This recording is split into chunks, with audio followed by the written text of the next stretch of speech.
Қайырлы күн, құрметті көрермендер. Бүгін біз сіздермен пеште пісірілген өте дәмді балғын жұмсақ котлеттерді 30 минутта дайындаймыз. Видеоны соңына дейін көруді ұмытпаңыздар, арнаға тіркелуді ұмытпаңыздар. Ең алдымен нанымыздың үстіне бір кесе ыстық сүтімізді құйып, оны қойып қоямыз. Содан соң тартылған етіміздің үстіне блендерден өткізілген жуамызды, егер сізде блендер болмаса, терканың көмегімен өткізілген жуаңызды дәл осылай согымен бірге қосып, содан соң дәміне қарай, татымына қарай, өз қалауыңызға қарай тұз болмаса бұрыш, қандай да бір дәмдеуіштерді қоссаңыздар болады. Бұл жерде мына бір кесе ыстық сүтімізді құйғаннан кейін нанымыз осылай жұмсарып, оны қолмен езгілеп алып, тартылған етіміздің үстіне толыққанды барлығын салып, бір келкі салып аламыз, видеода көрсетілгендей. Содан соң дәмдеуіштерді өз қалауыңызға қарай қоссаңыз болады. Бұл жерде мен дәміне қарай тұз және де бұрыш қосып жатырмын. Өзіңіздің қалауыңызға қарай паприка, неше түрлі дәмдеуіштер қоссаңыздар болады.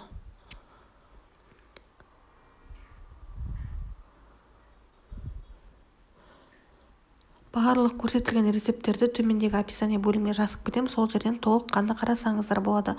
Содан соң қолдың көмегімен дәл осылай біркелкі араластырып аламыз. Барлығын толыққанды. Байқасаңыздар, мен бұл тартылған етімізге жұмыртқа қоспадым. Жұмыртқасақ та біздің тартылған етіміз жұмсақ, балғын және өзінің қалпын сақтап пісетін болады. Толыққанды дәл осылай жақсылап тұрып араластырып болған соң, қолымызбен араластырған салмамызды дәл осылай қаттырақ 1-2 рет соғып аламыз. Себебі бұл өзінің формасын сақтап тұрады. Содан соң бетіне салмасын дайындаймыз. 2 жұмыртқамыздың үстіне 20% балғын қаймағымызды қосамыз. Өзіңіздің қалауыңызға қарай 20% неше түрлі қаймақ қоссаңыз болады. Бұл жерде мен президент қаймағын қостым. Содан соң тартылған, яғни теркадан өткізілген сиырымызды толыққанды қосамыз. Барлығын біркелкі қосып болған соң, толыққанды барлық көрсетілген рецепті қосып болған соң, салмасына да қалауыңызға қарай дәмдеуіштер қоссаңыз болады. Бұл жерде мен тек қана тұз қостым. 1 қасық тұзымызды, яғни жарты қасық тұзымызды қосып, салмамызды дәл осылай шанышқының көмегімен болмаса қасықтың көмегімен дәл осылай араластырып аламыз. Бұл біздің тартылған етіміздің бетіне салынатын салмасы. Құрметті жаңадан қосылған менің көрермендерім, арнаға тіркелуді ұмытпаңыздар. Алда сіздерді талай тәтті, дәмді, ыстық, балғын рецепттердің түрлерімен қуантатын боламын. Сол үшін арнаға тіркелуді ұмытпаңыздар, және де қоңырауша белгісін ұмытпаңыздар. Сіздер қоңырауша белгісін басқаннан соң, сіздерге алда уақытта мен видео салғанда бірінші болып барып тұрады.